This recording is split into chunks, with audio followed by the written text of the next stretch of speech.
এই পরিবারকে যত তাড়াতাড়ি সম্ভব ডক্টর ইউনূস সাহেব, আপনার কাছে আমরা দাবি করি না, কিন্তু আজকে দাবি করি দ্রুত বিচারে আওতায় আনতে হবে। শুধু শেখ হাসিনা না, শেখ হাসিনা, শেখ রেহানা এবং তাদের যাদের পুত্র কন্যা আছে, কিন্তু কোন কোন মহল নির্বাচনকে আটকে দিয়ে বন্ধ করে তারা ভিন্ন পথে দেশকে নিয়ে যেতে চায়। কেউ কেউ নতুন দল গঠনের মধ্য দিয়ে ক্ষমতা যেতে চায়, এটা আমাদের আপত্তি নাই। দল যে কেউ গঠন করতে পারে, নির্বাচনও যে কেউ করতে পারে, কিন্তু বিশেষ মহল থেকে বিশেষ উদ্যোগে বিশেষভাবে দল গঠনের নামে একটি বিশেষ পরিস্থিতি সৃষ্টি করে ক্ষমতা দখল করার যদি স্বপ্ন দেখে তাহলে আপত্তি আছে। এটা আমাদের বুঝতে হবে। বাজার ভালো অবস্থায় নাই, বাজারে গেলে মনে হয় সরকার বলেই দেশে কিছু নাই।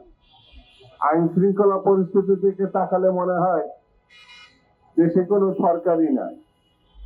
দেশে এমন একটা অরাজক পরিস্থিতির দিকে যাচ্ছে, সেই জায়গায় সরকারকে সতর্ক হতে হবে, শক্তভাবে এই পরিস্থিতির মোকাবেলা করতে হবে। আমি বেশি বক্তৃতা করার জন্য আজকে আসি। একটা পরিবার, এই পরিবারে একটা ভালো লোক নাই। যে পরিবার আছে শেখ মুজিবের পরিবার। তিনি ক্ষমতায় থাকা অবস্থায় তার ছেলে ব্যাংক ডাকাত হিসাবে সারা দেশে স্বীকৃতি পেয়েছিল, শেখ কামাল। এখানে আমাদের সালাম ভাই বসে আছে, সেই সময় সে ডাকসু নির্বাচনের সময় এই শেখ কামাল ব্যালট বাক্স নেতৃত্ব দিয়েছিল। তার বাবা রক্ষী বাহিনী করে, শেখ মুজিব রক্ষী বাহিনী করে হাজার হাজার বিরোধী দলের নেতা কর্মীকে, প্রায় 40,000 ঊর্ধ্বে নেতা কর্মীকে 3 বছরের মধ্যে হত্যা করেছিল, দুর্ভিক্ষ সৃষ্টি করেছিল, এবং সেই দুর্ভিক্ষের লক্ষ লক্ষ মানুষকে তিনি মৃত্যুর দিকে ঠেলে দিয়েছিলেন। তিনি একদল করে বাকশাল করে গণতন্ত্র কবরস্থ করেছেন।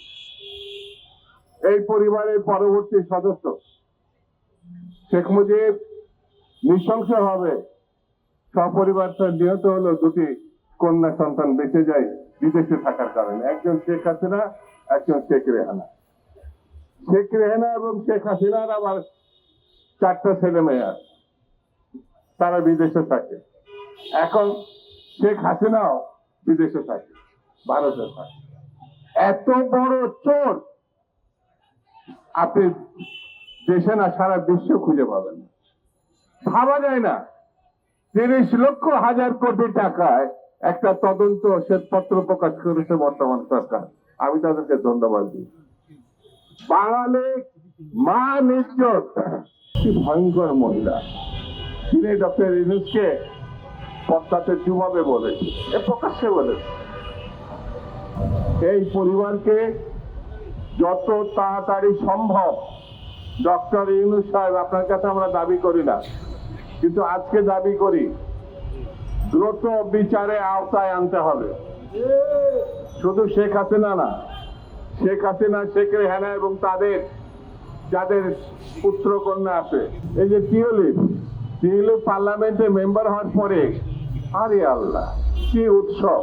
এখন দেখা যাচ্ছে সেই 14 মধ্যে টিউলিপও আছে, এবং এটি বাংলাদেশে তদন্ত হয় না, আমেরিকায় সিবিআই, আমেরিকান তদন্ত সংস্থা, তারা এই তদন্ত করে। এই যে মাঝে মাঝে আপনার নিশ্চয় মনে আছে শেখ হাসিনা কেঁদেছেন, ওনার কান্নার একটা স্বভাব আছে। আমি আমার ছেলে মেয়েদের খাওয়াতে পারি নাই, টাকা দিতে পারি নাই, শিক্ষা দিতে পারি নাই, মানে শিক্ষার টাকা দিতে পারি। টাকার মানে এখন তো মনে হচ্ছে এক সাম্রাজ্য ছাড়া এত টাকা কারোর তো থাকার কথা না, তিনি জানেন অর্জন করে। সেই জন্য বন্ধুরা, চারিদিকে দিকে বিএনপিকে ঠেকানোর জন্য, বিএনপিকে ধ্বংস করার জন্য, যেটা 1/11 থেকে শুরু হয়েছিল, আবার এখন কিছু কিছু আলামত দেখা দিচ্ছে।